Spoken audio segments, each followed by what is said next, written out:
Yo, what is going on YouTube? Quebsy here. Today I am showing you guys my IQ software settings, so let's jump straight into it. Quickly, I'm going to showcase my macro and then my in-game settings, and then lastly we'll be showcasing you obviously the IQ software settings. So let's get into it. To start off, the YY macro.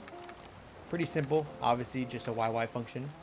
My second macro, I'm going to call it, even though it's not really a macro, is going to be the skating method, which basically allows you to not get any dead slides and allows you to just freely slide around the map.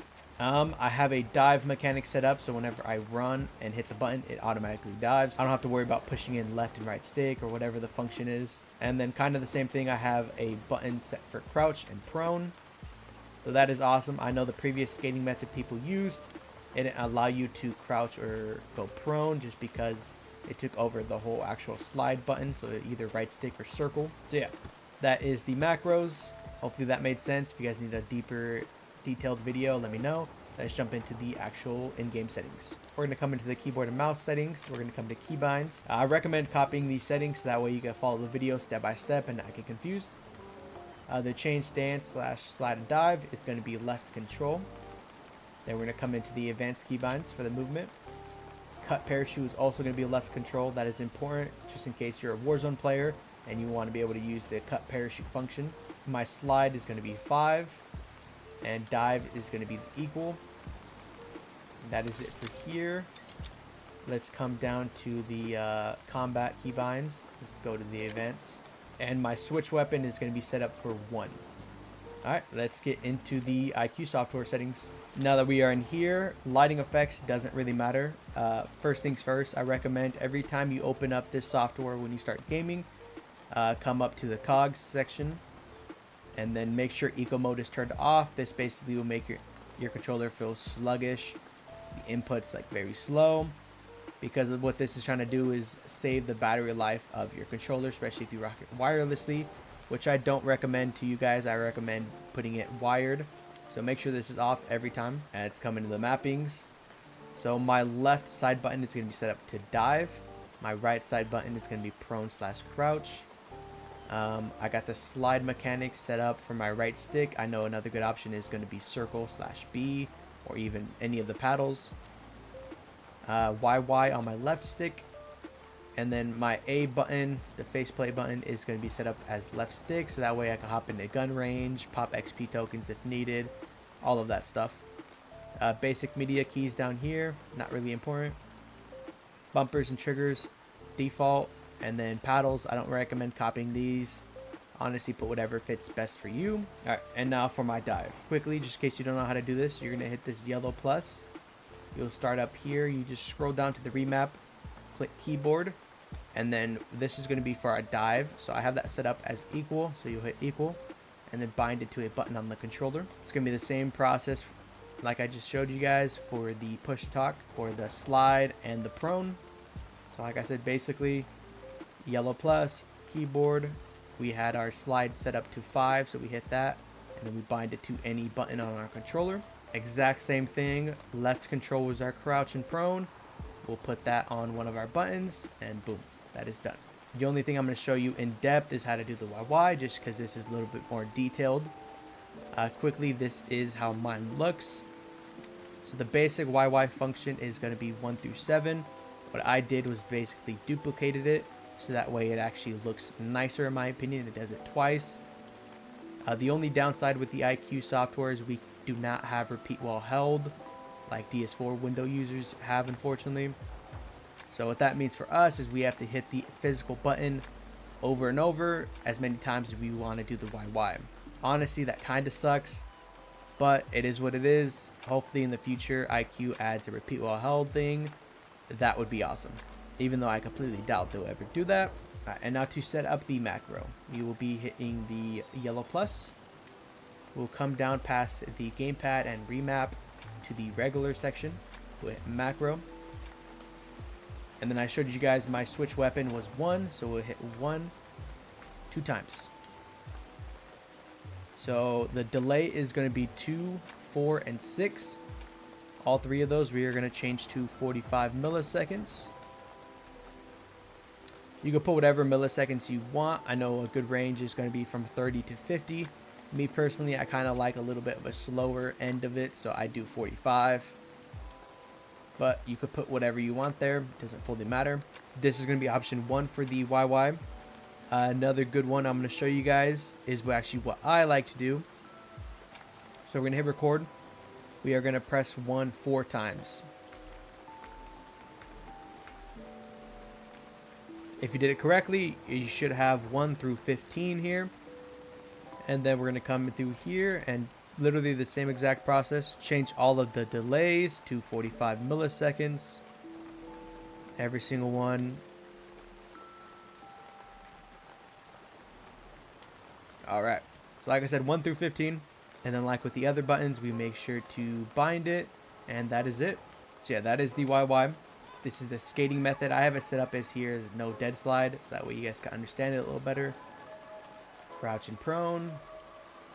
And just a heads up, all of these settings and remaps are going to take a second to get used to.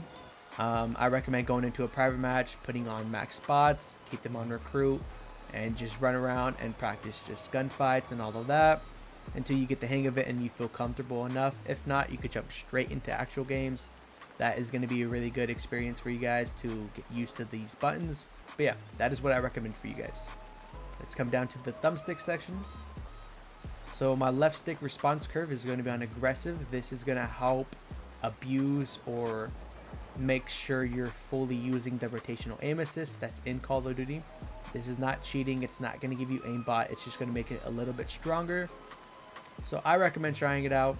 As soon as you input anything using your left stick, it is going to instantly trigger it and have your character start moving. That will turn on the rotational aim assist that is in Call of Duty and hence make your aim a little bit stickier. Dead zones are a personal preference. I like them at 2% just because at 0 I get a little bit of stick drift, and I think 5 is a little too slow and sluggish for me. So me personally, I like to do it 2. Stay in between 0 and 5. That's my recommendation to you guys. All right, and on my right stick response curve, I have a custom response curve here. I did get it from a YouTuber. I will link him in the description down below.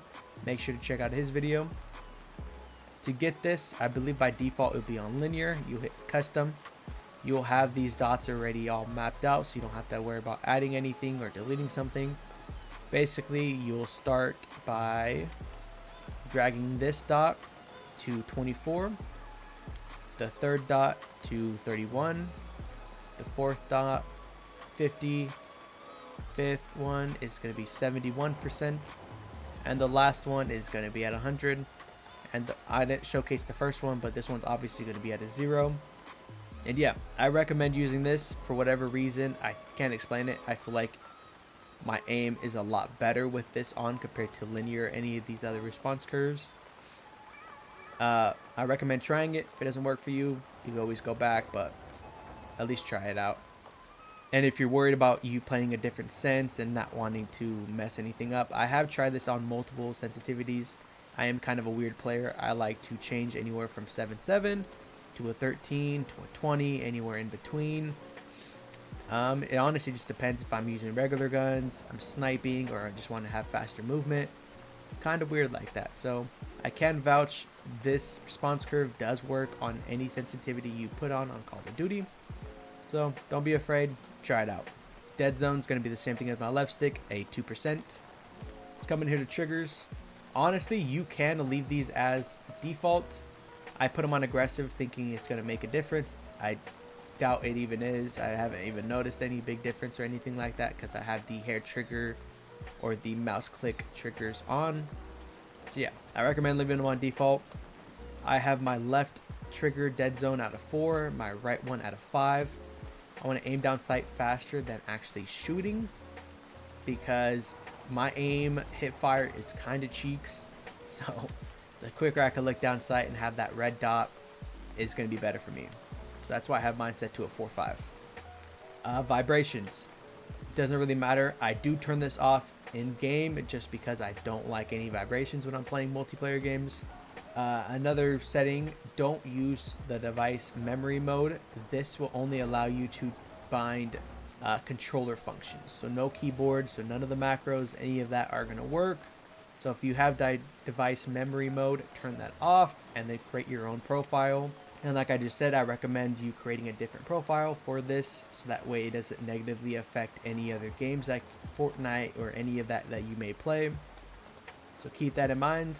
And another thing, make sure your controller is up to date at all times.